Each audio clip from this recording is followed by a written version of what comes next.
پاکستان کی تاریخ میں ایک ہی دفعہ گندم سرپلس ہوئی ہے، اور وہ پاکستان پیپلز پارٹی کے دور میں، آصف علی زرداری صاحب کے دور میں 2008 سے، جب سید یوسف رضا گیلانی پرائم منسٹر تھے، آصف علی زرداری صاحب پریزیڈنٹ تھے، 8 سے 13 کے درمیان۔ اس سے پہلے بھی مشرف کے دور میں یا میاں صاحب کا دور، 85 سے میاں صاحب، 90 سے میاں صاحب، 93 سے میاں صاحب، پھر 97 میاں صاحب، کبھی چیف منسٹر کبھی پرائم منسٹر۔ یہ 11واں دور ہے، 12واں، جو اس خاندان کا ایک تسلسل ہے انتہائی احترام کے ساتھ۔ اور ہم کس کے اوپر تنقید کریں؟ ہم تلخیاں بالکل نہیں پیدا کرنا چاہتے، وہ ہمارے بھی عزیز ہیں۔ بلاول صاحب نے بھی کہا ہے کہ ہمارے بزرگ ہیں، لیکن ہم اور سوال کس سے کریں؟ حکمران 50 سالوں سے آپ ہیں، حکمرانوں کے اوپر ہی سوال ہوں گے نا۔ تو آج اس ملک میں لوگ روٹی کی قیمت تو ذرا معلوم کر لیں۔ اور ابھی گورنمنٹ نے، فیڈرل گورنمنٹ نے 10 لاکھ ٹن گندم امپورٹ کرنے کا فیصلہ کیا ہے، جبکہ کسان سے آپ گندم نہیں خریدتے تھے۔ آپ نے گندم کی پرائس نہیں بنائی تو گندم 25، آپ نے کہا 3500، بڑی مشکل سے سندھ گورنمنٹ نے پرزور مطالبہ کر کے آپ سے قیمت مقرر کروائی، لیکن کیونکہ پھر آپ نے کہا جی ہماری 11 کمپنیز، گندم خریدنے میں بھی 11 کمپنیز ہیں، انکوائری کریں وہ کمپنیز کس کی ہیں، کون ہیں، ان کے پیچھے کون ہے۔ سرکار پیسے دے گی، فوڈ ڈپارٹمنٹ گندم نہیں خریدے گی، پاسکو نہیں خریدے گی۔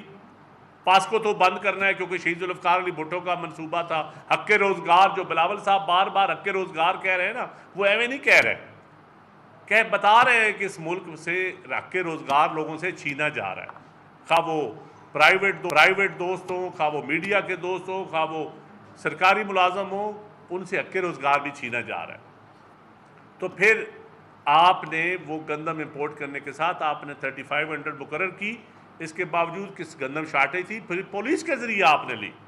آپ نے کشمیر کی گندم بند کر دی۔ میں 4 دن 5 دن پہلے مظفر آباد گیا ہوں تو لوگ آٹے کے لیے ترس رہے تھے۔ لوگوں کو آٹا چاہیے، کشمیر کے لوگوں کو، آپ ان کو بسز دے رہے ہیں۔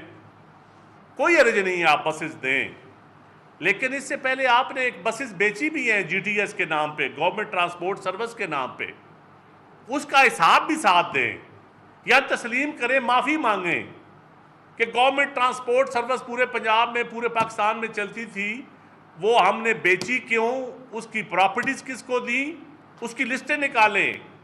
کوئی inquiry, truth and reconciliation commission, ہم کیوں بار بار بلاول صاحب کہہ رہے ہیں، شہید بی بی بھی کہتی تھی، تاکہ پتہ تو چلے اس گھر کے برتن کون بیچ رہا ہے۔ اپنے گھر کے برتن تک بیچ رہے ہیں آپ، اور آج آپ بسز پہ آ گئے ہیں۔ میں تو کہتا ہوں، آپ کہتے ہیں جی بسز سرکار بزنس نہیں کرے گی، لیکن سرکار بزنس بھی نہیں کرے گی اور کمپنیز کے ذریعے آپ بزنس بھی کر رہے ہیں۔ کیا گورکھ دھندا ہے؟ جو کشمیر کے لوگ بھی اشرافیہ کی بات کرتے ہیں نا کہ اشرافیہ کی مراعات، وہ بیچارے غلط نہیں کہتے کشمیر کے لوگ، یہی مراعات ہے۔ ایک طرف آپ ٹرانسپورٹ بھیج رہے ہیں کہ جی سرکار نہیں چلا سکتی، دوسری طرف سے آپ بسز خرید رہے ہیں۔ ایک طرف سے آپ کشمیر کو آٹا بھی نہیں دینے دے رہے، دوسری طرف سے آپ 11 ارب کا جہاز خرید رہے ہیں۔ ایک طرف آپ پنجاب کا آٹا کے پی کے میں بھی نہیں جانے دیکھ رہے، اور رشوت لے رہا ہے محکمہ فوڈ۔ ڈیرہ اسماعیل خان کے بارڈر پہ سونے کی اینٹیں رشوت لی جاتی ہے، موٹر وے کے اوپر 10,000 سے 50,000 ریٹ ہے گندم لے جانے کا۔ آج بھی کے پی کے گندم جا رہی ہے، لیگل طریقہ سے نہیں جا رہی، میں چیلنج کرتا ہوں، رشوت دے کے جا رہی ہے۔ آج وزیر بتا دیتے کہ ہم نے گندم اتنی فلاں صوبے کو دی ہے، اتنی کشمیر کو دی ہے، بغیر رشوت کے تو دے رہے ہیں۔ اور آپ خدا را مونسون کا دور ہے، اس صوبہ میں آپ نے جو اچھے کام کریں گے ہم تعریف کریں گے آپ کی، لیکن کاشتکار کا حال پوچھ لیں، سرکاری ملازم کا حال پوچھ لیں، پرائیویٹ سکولوں کا حال پوچھ لیں۔ آپ کشمیر کے سکولوں کو کیا چلائیں گے؟ آپ کہتے ہیں کشمیر کو ہم لاہور بنائیں گے، کشمور نہیں بننے دے۔ کشمور میں تو سکولیں پرائیویٹائز نہیں ہوئی۔ میرپور خاص میں، میرپور کا آپ کہتے ہیں کہ میرپور خاص نہیں بننے دیں گے، میرپور خاص میں پرائیویٹائز تو نہیں ہوئے، پیف یا پیفا تو نہیں لگی۔ 70 ارب روپیہ پنجاب گورنمنٹ دے رہی ہے پرائیویٹ کمپنیز کو سکول چلانے کا۔ آپ مجھے بتائیں غریب آدمی کے بچے سرکاری سکولوں میں پڑھتے ہیں یا پرائیویٹ سکولوں میں پڑھتے ہیں؟ غریب آدمی، middle class, lower middle class کے بچے سرکاری سکولوں میں پڑھتے ہیں۔ اور میں چیلنج کرتا ہوں، پنجاب کے سرکاری سکولوں کی آپ حالت دیکھ لیں، یا گرنے والے ہیں، یا صفائی کے بغیر ہیں، یا مسنگ فیسلٹیز میں ہیں، یا ان کے پاس بجلی نہیں ہے، یا واش رومز نہیں ہیں۔ اور ہم پچھلے 40 سال سے سن رہے ہیں کہ مسنگ فیسلٹیز پہ ہم نے IMF سے پیسے لیے، ہم نے ورلڈ بینک سے لیے، ہم نے ایشین بینک سے لیے، لیکن گراؤنڈ پہ حالت وہ نہیں ہے۔ اور پھر اس وقت جو صورتحال ہے، آپ ان چیزوں کی طرف دھیان دیں۔ آپ نہ الیکشن شفاف اور مانتے ہیں، نہ آپ گورننس کا ماڈل پیش کرتے ہیں۔ ہر وقت دوسروں کو تانا زنی کرتے رہنا، دوسروں کی نقلیں اتارنا، کبھی زبان کی، کبھی کسی اور چیز کی، یہ نہیں ہے۔ سچی بات ہے، ہماری تربیت تو ایسی ہے کہ میں مریم نواز صاحبہ کی جگہ ہوتا تو میں میاں صاحب، میرے بزرگ بھی ہیں، میرے بڑے لیڈر بھی ہوتے ہیں، میں ان کو بعد میں سپیچ کرواتا۔ یہ نہیں ہوتا کہ بیٹی بعد میں کرے اور باپ درمیان میں سپیچ کرے، احترام ہے، یہ تو نہیں ہوتا۔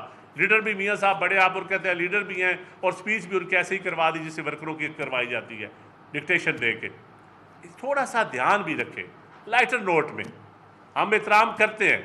اور جو بار بار آپ سندھ کا نام لیتے ہیں، سعید غنی صاحب اور سعدیہ جو صاحب آپ کو جواب دیں گی، تو میں اتنا کہوں گا کہ میں براہ راست آپ ایجوکیشن کو لے لیں، اریگیشن سسٹم پنجاب کے لے لیں، آپ ستھرا پنجاب کو لے لیں۔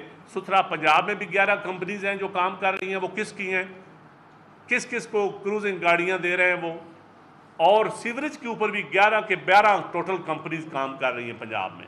وہ بھی ذرا ڈیٹیل ایجنسیز انکوائری کر لیں کہ وہ کمپنیز کس کی ہیں، اور کمپنیز کے ذریعے یا ایسٹ انڈیا کمپنی نے یہ خطہ چلایا تھا تو یا آج پنجاب کی کمپنیز چلا رہی ہیں۔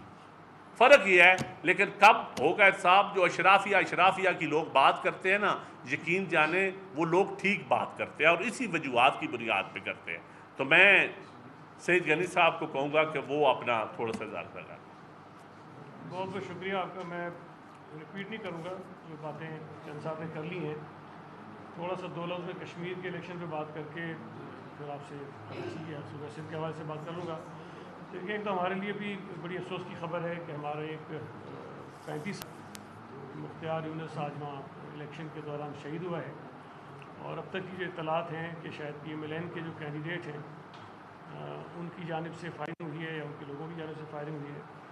کچھ دوست ہمارے زخمی بھی ہیں، اور یہ میں سمجھتا ہوں کہ تسلسل ہے اس پوری کمپین کا جو وفاقی وزراء نے کشمیر میں انتخابی مہم کے دوران شروع کی تھی۔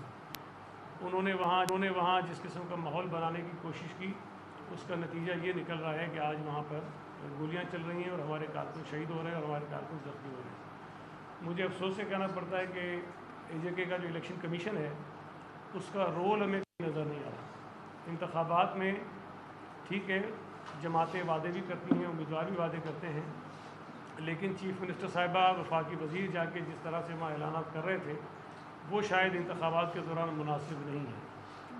آج ابھی میں سن رہا تھا، ایک جو خاتون وزیر ہیں پنجاب کی، وہ کہہ رہی تھیں کہ بالکل بسیں جو ہیں ہم دے رہے ہیں تو تحفے نہیں ہیں، یہ حق ہوتا ہے دینا چاہیے۔